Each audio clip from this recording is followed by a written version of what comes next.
பருவ காலங்களில் இலையுதிர் காலம்னு ஒன்று இருக்கும். அது மாதிரி எங்க கட்சிக்கு இது கலையில் உதிர் காலம். அது அப்படி திடீர்னு வருவாங்க போவாங்க. தங்கச்சிக்கு முழு சுதந்திரம் இருக்கு. கட்சியிலே இருக்கிறதா, கட்சியை விட்டு வேற இடத்துல போய் சேர்ந்து இயங்குறதாங்கிறத முடிவெடுக்கிற உரிமை அவங்களுக்கு இருக்கு. விருப்பம் இல்லைன்னா வெளியேறுவதற்கும் முழு சுதந்திரம் இருக்கு. ஒரு ஜனநாயக அமைப்பு. தங்கச்சியை நாங்க தான் அன்பா முதல்ல சமூக செயற்பாட்டாளர் தான் தங்கச்சி இருந்தாங்க. அவங்களை அழைச்சிட்டு வந்தது நான் தான். இன்னைக்கு அவங்களுக்கு எல்லாருக்குமே எல்லா சுதந்திரம் இருக்கு. வரும்போது வாங்க வாங்க வணக்கம் ரொம்ப நன்றின்னு சொல்லுவோம். போறதா இருந்தா போங்க ரொம்ப ரொம்ப நன்றி வாழ்த்துக்கள்னு சொல்லுவோம். இதுதான் எங்களுடைய கொள்கை. உங்களுக்கு தெரியும்னு நினைக்கிறேன். இந்தி தான் இந்தியாவின் மொழி அப்படின்னா அப்ப எம்மொழி என்னாச்சு? இங்க என்ன இருந்திருக்கணும்னா மும்மொழிங்கிறதுல எம்மொழி எங்க இருக்கு? தமிழ் படிக்கிறதுக்கே வாய்ப்பில்லாத ஒரு சூழல் உருவாகிட்ட பிறகு புதிதா ஒரு மொழியை கற்றுக்கணும். அது மும்மொழினா அது ஏன் அது எம்மொழியா இருக்கக்கூடாதுங்கிற கேள்வி உங்களுக்கு வரும், எனக்கு வரும். இவர் திமுக இந்த கட்சிகள் புதிய கல்விக்குழு எதிர்க்குதுங்கிறது ஒரு நாடகம். இந்த தேர்தல் வர நேரத்துல ஏதோ திடீர்னு தமிழ் வாழ்க தமிழ் ஒழிஞ்சிருந்தெல்லாம் இவங்க நடத்துற பள்ளிக்கூடங்கள்ல தமிழ் பாடமொழியா இருக்கா? இந்தி இருக்கா? தமிழ் இருக்கா? அந்த மும்மொழியில ஒம்மொழி ஏன் இருக்கு? அந்த கேள்வி யார்கிட்ட பதில் இருக்கு? எம்மொழி ஏன் இல்ல? அந்த மும்மொழியில ஒம்மொழி ஏன் இருக்கு? இல்ல எந்த மொழியும் இருக்கலாம்னா அதிக கொள்கை மொழியா வருது. அது விருப்ப மொழியா தானே வரணும். இது தேவையில்லாதது. தம்பி அண்ணாமலை சொல்லும் போது 53,000 அந்த அரசு பள்ளிக்கூடங்களை தவிர மீதியில எல்லாம் இந்தி இருக்குங்கிறது. அப்ப தனியார் பள்ளிகள் எல்லாம் இந்தி இருக்கிறதுன்னா அதை அனுமதிச்சது யாருன்னு ஒரு கேள்வி வருதுல்ல. இந்த 2 கட்சி ஆட்சியாளர்கள் தானே. இப்ப கேந்திர வித்யாலயா, நவோதயா, சிபிஎஸ்இ பாடத்திட்டம் மத்திய அரசு உதவி பெறும் பள்ளிகள்ங்கிறாங்க. மத்திய அரசுக்கு ஏது நிதின்னு கேட்டிருக்கணும்.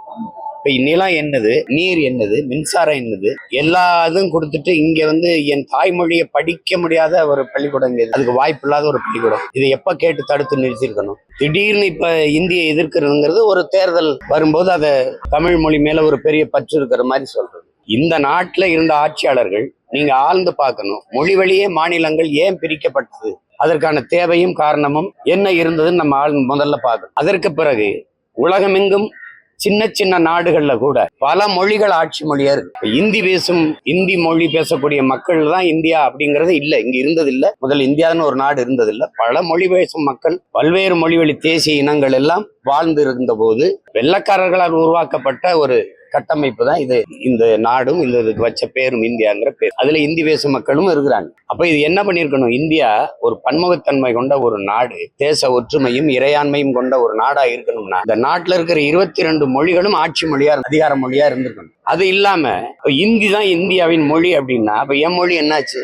நீங்க வரலாற்றுல உங்களுக்கு ஒரு படிப்புன்னு இருக்கு. இங்க இருந்து பாகிஸ்தான் ஏன் போச்சுங்கிறத உங்களுக்கு தெரியும். அதுக்கு காரணமாக மதம் இருந்தது, மார்க்கம் இருந்தது. அங்கிருந்து பங்களாதேஷ் ஏன் பிரிஞ்சதுங்கிறதுக்கு அதுக்கும் உங்களுக்கு காரணம் தெரியும். பாகிஸ்தானை பிரசவம் பார்த்து அனுப்புனது நீங்க, அங்கிருந்து பாகிஸ்தான்ல இருந்து பங்களாதேஷ பிரசவம் பார்த்தது நீங்க தான். அதுக்கு காரணம் உங்களுக்கு நல்லா தெரியும். அவன் உருது ஆட்சி மொழினானா என்னுடைய வங்காள மொழி என்னாச்சுங்கிறதா சண்டை. அப்ப உங்க மொழி மேல உங்களுக்கு பற்று இருக்குன்னா அந்த மொழி எங்க மொழி மேல எங்களுக்கு பற்று இருக்கக்கூடாது, அது தேச துரோகம் சொல்றதெல்லாம் அதை ஏற்படுவதில்லை. இங்க என்ன இருந்திருக்கணும்னா மும்மொழிங்கிறதுல எம்மொழி எங்க இருக்கு? தமிழ் படிக்கிறதுக்கே வாய்ப்பில்லாத ஒரு சூழல் உருவாகிட்ட பிறகு புதிதா ஒரு மொழியை கற்றுக்கணும். அது மும்மொழினா அது ஏன் அது எம்மொழியா இருக்கக்கூடாதுங்கிற கேள்வி உங்களுக்கு வரும், எனக்கு வரும், இவருக்கு வரும். அது தெலுங்கருக்கு வரும், கன்னடருக்கும் வரும், வங்காளிக்கு வரும், பீகாரிக்கு வரும், குஜராத்திக்கு வரும், மராட்டியனுக்கு வரும், தமிழன் எனக்கும் வரும்.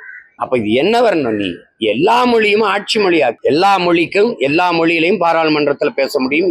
இப்ப விண்ணூர்தியிலிருந்து நான் பறந்து வரேன். சங்கம் வச்சு தமிழ் வளர்த்த என் மண்ணுக்கு தலைநகர் தமிழ்நாட்டின் தலைநகர்ந்து பறந்து வரும்போது இந்தி இங்கிலீஷ்ல தான் அறிவிப்பு இருக்கும்னா இது எப்படி இது? ஆனா மலேசியா, சிங்கப்பூர், அரபு நாடுகள் இருந்து நாங்க வரும்போது என் தாய்மொழியில அறிவிப்பு இருக்கும். இது எந்த மாதிரி? நான் ஆந்திராவுக்குள்ள பறக்குறேன்னா அங்க தெலுங்குல அறிவிப்பு இருக்கணும். கேரளாவுக்குள்ள பறக்குறேன்னா மலையாளத்துல அறிவிப்பு இருக்கணும். அதுதான் என் மொழிக்கு கொடுக்குற முன்னுரிமை. அப்பதான் ஒவ்வொரு குடிமகனுக்கும் இது என் நாடுங்கிற பற்று வரும், உணர்வு வரும். அது இல்லாம நீ என் தாய்மொழியை படிக்க முடியாத சூழலை உருவாக்கி விட்டுவிட்டு மும்மொழின்னு இந்தி படினா மும்மொழி அப்படிலாம் இல்லை, எந்த மொழியும் படிக்கலாம்னா அப்படி அதுல ஒண்ணும் இல்லையே.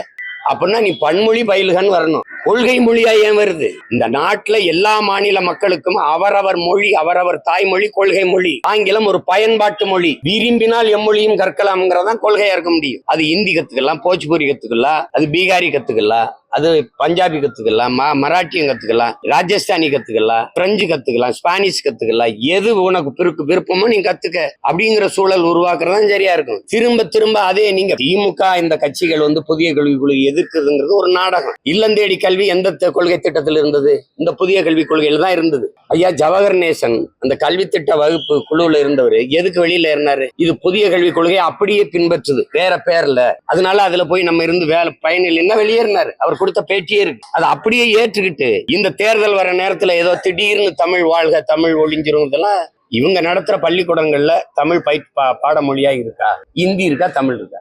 இது நாங்க உறுதியா இருக்கிறோம். இந்த மும்மொழி கொள்கை அதெல்லாம் இல்லை. மும்மொழினா எம்மொழி எங்கங்கிற கேள்வி வருது இல்ல. பன்மொழி பயிலுகன்னு கொண்டு வா, எல்லா மொழியும் கத்துக்க, விருப்பம்னா கத்துக்கன்னு சொல்ல. நான் ஏன் தெலுங்கு படிக்கக்கூடாது? பக்கத்துல எனக்கு பக்கத்துல இருக்க மாநிலம் எனக்கு தெலுங்கு கத்துக்கூடாது, நான் ஏன் கன்னடம் கத்துக்கூடாது? இந்தி தான் படிக்கணுங்கிற தேவை ஏன் இருக்கு? அந்த மும்மொழியில ஒம்மொழி ஏன் இருக்கு? அந்த கேள்வி யார்கிட்ட பதில் இருக்கு? எம்மொழி ஏன் இல்ல? அந்த மும்மொழியில ஒம்மொழி ஏன் இருக்கு? இல்ல எந்த மொழியும் இருக்கலாம்னா அதிக கொள்கை மொழியா வருது, அது விருப்ப மொழியா தானே வரணும். இது தேவையில்லாதது. இல்லைன்னா காசு தர மாட்டோம், இல்லைன்னா கல்வி மாநில உரிமை, அதை எடுத்துக்கொண்டு வச்சுக்கிட்டு நீ அதிகாரம் பண்ணிட்டு இருக்குது. நீ முதல்ல யாரு? இதுக்கு தான் போராடி நாங்க சுதந்திரம் பெற்றோமா? உன்ட்டு அடிமையா இருந்து மருத்துவத்தை நீ எடுத்துப்ப, கல்வியை நீ எடுத்துப்ப, எல்லா வரையும் எடுத்துப்ப. எதுக்கு தான் மாநிலம் வச்சிருக்கீங்க? மாநிலத்துக்குன்னு என்னதான் உரிமை இருக்கு? தன் மாநில பிள்ளைகளை படிக்க வைக்கிற உரிமை கூட ஒரு மாநிலத்துக்கு இல்லைன்னா நீங்க சொல்றதான் கேட்கணும்னா அவர் சட்டாம்பளை மாதிரி இருந்துகிட்டு அவர் சொல்றதையெல்லாம் கேட்கணும். அப்படின்னா எப்படி இது எப்படி இருக்கும்? இது கட்சி பொறுப்புல இருந்து காலியமாக ஏதாவது தகவல் வருது, அழைப்பு பேர் போறதுன்னா எப்படி? திருச்செந்தூர்ல ஒரு அழைப்புதல்ல சமூக செயல்பாட்டாளர் காளியம்மான்னு போட்டிருக்காங்க. அது நாம் தமிழர் விளைவிட்டாங்க. அது தெரியல. அது கட்சிக்குள்ள இந்த கட்சிக்குள்ள முழு சுதந்திரம் இருந்து இயங்குவதற்கும் விருப்பம் இல்லைன்னா வெளியேறுவதற்கும் முழு சுதந்திரம் இருக்கு. ஒரு ஜனநாயக அமைப்பு. தங்கச்சியை நாங்க தான் அன்பா முதல்ல சமூக செயற்பாட்டாளர் தான் தங்கச்சி இருந்தாங்க. அவங்களை அழைச்சிட்டு வந்தது நான் தான். இன்னைக்கு அவங்களுக்கு எல்லாருக்குமே எல்லா சுதந்திரம் இருக்கு. பக்கத்தில் நிற்கிறவரோட நாளைக்கு வேற ஒரு அமைப்புல போய் சேர்ந்து இயங்கணும்னு தோணுச்சுன்னா அவர் போகலாம். வரும்போது வாங்க வாங்க வணக்கம் ரொம்ப நன்றின்னு சொல்லுவோம். போறதா இருந்தா போங்க ரொம்ப ரொம்ப நன்றி வாழ்த்துக்கள்னு சொல்லுவோம். இதுதான் எங்களுடைய கொள்கை. உங்களுக்கு தெரியும்னு நினைக்கிறேன். பருவ காலங்கள்ல இலையுதிர் காலம்னு ஒண்ணு இருக்கும். அது மாதிரி எங்க கட்சிக்கு இது கலையில் உதிர் காலம். அது அப்படி திடீர்னு வருவாங்க போவாங்க. என்ன இப்போ எல்லாம் முன்னைக்கு இப்ப வெளியில போனா நீங்க எல்லாம் எடுத்து ஒரு பேச்சு மாதிரி போடுறதுனால கேள்வி கேட்கறதுனால எல்லாரும் ஒரு கையை எழுதி வச்சுட்டு போறாங்க. நான் விலகுறேன்னு. அது உடனே நீங்க ஒரு பேச்சு மாதிரி எடுத்து போறதுனால அது எங்களுக்கு கேட்கறதுக்கு பாக்குறதுக்கு ரசிக்கிறதுக்கு நல்லா தான் இருக்கு. எடுத்து போடுங்க. தங்கச்சிக்கு முழு சுதந்திரம் இருக்கு. கட்சியிலே இருக்கிறதா, கட்சியை விட்டு வேற இடத்துல போய் இயங்கி சேர்ந்து இயங்குறதாங்கிறத முடிவெடுக்கிற உரிமை அவங்களுக்கு இருக்கு. அதுல ஒண்ணும் கருத்து நம்ம சொல்ல முடியாது. தம்பி, அடிப்படையில பெரிய பிழை நிகழ்ந்துருச்சு. கல்வி மாநில பட்டியல்ல மாநில உரிமையா தான் இருந்தது. அது அம்மையார் இந்திரா காந்தி அவங்க எடுத்துக்கிட்டு போகும்போது கடுமையா நம்ம சண்டை போட்டு தடுத்திருக்கணும். இப்படி கச்சத்தீவை வேடிக்கை பார்த்தோமோ, காவிரி நதிநீர் உரிமையை பறிகொடுத்தோமோ அப்படி. நீங்க இந்திய ஏன் எல்லா மாநிலமும் இருக்கும்போது நீ மட்டும் எதிர்க்கிறேன்னா, இந்த நிலப்பரப்பு முழுதும் இருக்கிற மக்கள்ல எல்லாருமே கலப்பினங்களா இருக்கிறாங்க. பல்வேறு மொழிகளால இங்க பாருங்க கலந்து பிரிந்து உருவான மொழிகளா இருக்கு. தூய ஒரு இனம். நீங்க மராட்டியர் படையெடுத்து விஜயநகர பேரரசு நாயக்க மன்னர்கள் படையெடுத்து எத்தனையோ தாக்குதல் இங்க தொடுத்த போதும் இன்னும் மரபணு மாறாம தூய ஒரு இனம் இருக்குன்னா இந்த காலடியில் இருக்கிற இந்த நிலப்பரப்புல இருக்க தமிழர்கள் தான். நீ இந்திய நிலப்பரப்புல எதிர்த்து 1935 போராடி உயிர் நீத்தவன் நடராஜன்கிற நம்ம தாத்தன். அந்த காலத்திலிருந்து நம்ம எதிர்க்கிறோம். ஜிஎஸ்டியா எதிர்ப்போம், நீங்க சிஏயா எதிர்ப்போம். உங்களுக்கு புரியுதுன்னு நினைக்கிறேன். என்ஐயா எதிர்ப்போம். ஏன்னா போர்க்குணம் மிக்க ஒரு இனம் இங்கதான். அது நான் தானே சண்டை போடுவேன். அவன் ஏற்கிறான், நீ ஏறுனா இது எப்படி ஏற்கிறது? அவன் ஏற்கிறான்னா அநீதி, அது தவறுன்னு தெரியுது. அவங்க எல்லாம் ஒத்துக்கிட்டாங்க, நீ ஒத்துக்கன்னு சொல்றது எந்த வழியில நியாயம்னு சொல்லுங்க. நாங்க கேட்கறதுக்கு நீங்க பதில் தான் சொல்லுங்க. நீங்க ஒன்னு நல்லா கவனிச்சுக்கிறீங்க. டென்மார்க், ஐரோப்பிய நாடுகள், Norway, Sweden, Denmark, Swiss, France, இந்த நாடுகள்லாம் நான் பயணம் பண்ணும்போது, ஜெர்மன்லாம், இந்த நாடுகள்லாம் இங்க இருந்து போன எங்கள் மக்கள், நம் மக்கள், ஈழத்திலிருந்து போன நம் மக்கள், உங்கள் தாய்மொழியை நீங்க மறந்துட்டீங்கன்னா, அழிஞ்சிருச்சுன்னா உங்க இனம் அழிஞ்சிரும். அதனால உங்கள் தாய்மொழியை உங்கள் பிள்ளைகளுக்கு படிப்பீங்கன்னு உங்களால் நம்ப முடியுதா? டென்மார்க்ல 32 பள்ளிக்கூடம் இருக்குது. அதை டென்மார்க் அரசே உருவாக்கி தருது. அதுல தமிழ் பயிற்றுவிக்கிற ஆசிரியர் பெருமக்களுக்கு அரசு சம்பளம் கொடுக்குது. எங்க பிள்ளைகள் தமிழ் படிக்கிறாங்க. என் மொழி அழிஞ்சிடக்கூடாது, என் இனம் அழிஞ்சிடக்கூடாதுன்னு இன்னும் ஒரு நாடு விரும்புது. ஆனா என் நாடு என் மொழி அழியிறத விரும்புது. நீ தமிழை முதல்ல தாய்மொழியை படி, தாய்மொழியில் படி. தாய்மொழியில் கல்வி கொடுக்காதது குழந்தைகளுக்கு தாய்ப்பால் எவ்வளவு முக்கியமோ அவ்வளவு முக்கியம் தாய்மொழி கல்வின்னு நான் சொல்லல. இந்த நாட்டின் தேச தந்தைன்னு சொல்ற, தேச பிதான்னு சொல்ற அண்ணல் மகாத்மா காந்தியடிகள் சொல்றாங்க. கனவு உனக்கு எந்த மொழியில் வருமோ அதான் உன் கல்வி மொழியா இருக்கணும், அதான் உன் சிந்தனை மொழி. அப்படி இருக்கா?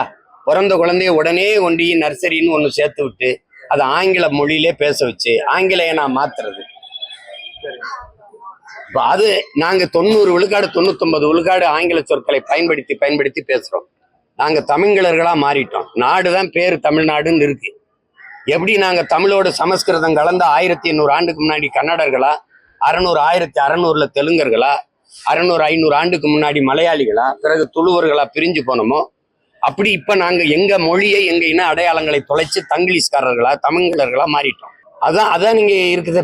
இப்ப இங்க எழுதியிருக்கு, இந்த பாருங்க, இது என்ன எழுதிருக்கு படிங்க. அதை சப்தகிரி. அது சப்தகிரின்னா என்னது?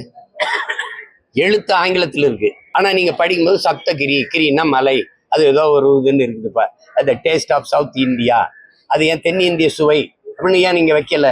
அப்ப நீங்க மாத்திட்டீங்க, பேரை மட்டும் தமிழ்நாடுன்னு வச்சுட்டு ஒரு இனத்தை அழிச்சிட்டீங்க. ஒண்ணு நீங்க கவனிச்சுக்கிறீங்க, குண்டு போட்டு போர் நடத்தி ஒரு இனத்தை அழிக்கிறீங்க. ஒரு 1000 குடும்பம் மிச்சம் இருக்குன்னா 1000 மக்களுக்கு அந்த மொழி உயிர்ப்பிச்சிடும். ஆனா மொழி அழிச்சிட்டீங்கன்னா அந்த இனம் உயிர்ப்பிக்காது, அவ்வளவுதான், முடிஞ்சிடும். இப்போ போர் நடத்தி ஈழத்துல எங்களை அழிச்சாங்க, ஆனால் எங்கள் இனம் இருக்குது, கொஞ்சம் இருக்குது, எங்க மொழி இருக்குது, அது உயிர்ப்பிச்சுக்கிறோம், அந்த இனம் உயிர்ப்பிச்சுக்கிறோம், பழகி பெருகிறோம். ஆனால் நீ மொழி அழிச்சிட்டீங்கன்னா என் இனம் இல்லை, ஏறக்குறைய அழிஞ்சு போச்சு. அழிவின் விளிம்பில் நிற்கிற நாங்க அந்த மொழியை மீட்டுருவாக்கம் செய்ய துடிக்கிறோம். இந்த நிலையில புதிதா மும்மொழின்னா எப்படி? சமஸ்கிருதம் மொத்தமே 26,000 பேர் தான் இந்த நாட்டுல பேசுறாங்கன்னு இருக்கு. அதுக்கு அதன் வளர்ச்சிக்கு நீங்க ஒதுக்குற நிதி எவ்வளவு? இந்திய நாடாளுமன்ற கட்டடத்தில் எதற்காக சமஸ்கிருதத்தில் கல்வெட்டு? யார் பதில் சொல்ல? தம்பி அண்ணாமலை சொல்லுவாங்களா? உலகத்தின் தொன்மையான மொழி, முதல் மொழி தமிழ், அது எங்க நாட்டுல இருக்குது, எங்களுக்கு பெருமைன்னு பிரதமர் பேசும்போது, இந்திய மொழிகளின் தொன்மையை தமிழிலிருந்து அறியலாம்னு பிரதமர் பேசும்போது, அதுக்கு நேர் எதிர் கருத்தை தம்பி அண்ணாமலை பேசிட்டே வர்றாரு. பிரதமரே எழுத்து பேசுறீங்களா? அப்போ அங்கேயும் அப்ப அவ்வளவு தொன்மையான மொழிக்கு, பெருமையான மொழிக்கு ஏன் இந்திய நாடாளுமன்றத்துக்குள்ள, இந்த நாட்டின் நாடாளுமன்ற வளாகத்துல அந்த இடத்துல கல்வெட்டுல எங்க மொழி இல்ல? ஏன் இல்ல? 22 இந்திய மொழிகள், எல்லா மொழிகளையும் கல்வெட்டு இருந்தா என்ன இடிஞ்சு விழுந்துருமா? என் மொழியை அங்கீகரிக்காத நாட்டுல எனக்கு என்ன பற்று வரும்? என் தாயை நிராகரிக்க வீட்டு மேல, நாட்டு மேல எனக்கு என்ன பற்று வரும்? சொல்லுங்க நீங்க. நீங்க எப்படி சொல்றீங்க? ஆனா பிரதமர் மோடி என்ன சொல்றாருன்னா, மொழியை வைத்து பிரிவினையை ஏற்படுத்துவதை கைவிடு. நீங்க தான் செய்றீங்க. நீங்க தான் ஒரு மொழியை திணித்து இந்த நாட்டை கூறு போடுறீங்க, துண்டாடுறீங்க. நீங்க பிரிவினைவாதத்தை தூண்டுகிற பிரிவினைவாதிகள் நான் குற்றஞ்சாட்டுகிறேன். ஒற்றை மொழியை திணித்து இந்த நாடு இறையாண்மை கொண்ட, ஒருமைப்பாடு கொண்ட நாடாக இருக்கிற நாட்டை கூறு போட துடிக்கிறீர்கள், நான் குற்றஞ்சாட்டுறேன். பதில் என்ன இருக்கு? மொழியை வச்சு நீங்க நாட்டை கூறு போட துடிக்கிறது நீங்களா நாங்களா? ஒழுங்காயிருந்த நாட்டை வம்படியா திணித்து, ஒரே வரி, ஒரே ரேஷன் கார்டு எல்லாம் இருக்கே, ஒரே நீரியா இல்ல? இதே பிரதமர், இதே தம்பி அண்ணாமலை ஏன் காவிரி நதிநீர் உரிமையை, ஒரு தேசியம், ஒரு மாநிலத்தில் இருக்கிற உரிமையை பெற்றுத்தர வராது? ஏன்? என் நிலத்தின் வளத்தை நீ யாரை கட்டி எடுத்துட்டு போற? என்னுடைய நரிமணம் பெட்ரோலை யாரை கட்டி எடுக்கிற? என்னுடைய மீத்தேன் ஈத்தேனை எல்லாருக்கும் யாரை கட்டி பகிர்ந்து கொடுக்குற? அணுவுல என் நிலத்தில் இருக்கு, வெடிச்சா சாகிறது நானு, ஆனா பலன் எல்லாரும் எடுத்துக்கிற. என்னோட நெய்வேலி பழுப்பு நிலக்கரி என் சொந்த நிலம், நிலத்தை கொடுத்துட்டு வாழ்விடத்தை விட்டு சொந்த நாட்டுல அகதியா வெளியேறினது நான். ஆனா என் நிலத்தில் இருந்து தயாரிக்கப்படுற மின்சாரத்தை எல்லாரும் பகிர்ந்துக்கிற. என்னுடைய வளம் எல்லாருக்கும், ஆனால் அவரவர் நீர்வளம் அவரவருக்கு. முல்லை பெரியாரா அவருக்கு, காவிரியா அவருக்கு, பாலாரா அவருக்கு, கிருஷ்ணா நதி நீரா அவருக்கு. நான் அப்ப என்னுடைய வளம் எனக்குன்னு வரக்கூடாதா? என்னது இது? திரும்ப திரும்ப சொல்றேன், பிரிவினையை தூண்டி தேச ஒற்றுமையை சீர்குலைப்பது நீங்க தான். நீ ஒரு கல்விக் கொள்கை சொல்வா, அதுல என் பாட்டன் வஉசியை பத்தி உன் பாடத்திட்டத்துல இருக்குமா? எங்க வள்ளலார் வைகுந்தர் இருக்குமா? விவேகானந்தர் இருப்பாரா? எங்க தீரன் சின்னமலையும் பூலித்தேவனும் மருதுபாண்டி, எங்க பாட்டி வேலுநாச்சியாரும் அழகுமுத்துக்கோனும் சுந்தரலிங்கமும் பெரும்பிடுகு முத்தரையனும் எங்க மூதாதைகள் இருப்பானா? அதுல இருப்பானா அவன் வரலாறுல? சேட்டை பணியிலே கூடாது. தமிழ்ல நீ 8ஆம் பிறகு கொஞ்சம் படிச்சுக்க அப்படின்னா அதுல சிலப்பதிகாரம் முழுக்க படிக்க முடியுமா? கம்பராமாயணம், மணிமேகலை, சீவக சிந்தாமணி, தமிழ் காப்பியங்கள் இல்ல சொல்லுங்க. இது என்ன இருக்கு? என்னுடைய திருக்குறளை தான் படிக்க வைப்பியா? எதை படிக்க வைப்ப? அகநானூறு, புறநானூறு, 10 500 இதெல்லாம் இருக்குமா? சும்மா 8ஆம் போர் அது பேரங்க அண்ணா சொல்றாரு, தமிழ் கடல்ரா, அதுல கரை கண்டவனே கிடையாது. எம்ஏ முதுகலை தமிழ் இலக்கியம் படிச்சவனே பொழிப்புற தேடிட்டு அலைறான். நீ 8ஆம் போரை படிச்சா போதும்னா கடற்கரையில் ஓரத்துல கால் நினைச்சா போதும்ன்ற அப்படிங்கிறாரு. புரிஞ்சுக்கிட்டு பேசணும். இது தேவையில்லாத வேலை இது. அதெல்லாம் அவங்க அப்படிலாம் சொல்ல. நீதிபதி அப்படி ஒரு கருத்தை தெரிவிச்சுக்கிறாரு. விசாரணை இருக்குல்ல, விசாரிக்கணும்ல, விசாரணை முடிவுல தெரியும், பொறுத்துருங்க, அதுக்கெல்லாம் அவசரப்படாதீங்க. தமிழ்நாடு முதலமைச்சர் நிதியை நிறுத்துவதற்கு முன்னோடியாக மத்திய அரசு கொடுக்கிறது அப்படின்ற மாதிரி பேசி, அந்த நொடி எந்த நொடின்னு தான் நாங்க கேட்கிறோம். அந்த நொடி எந்த நொடி?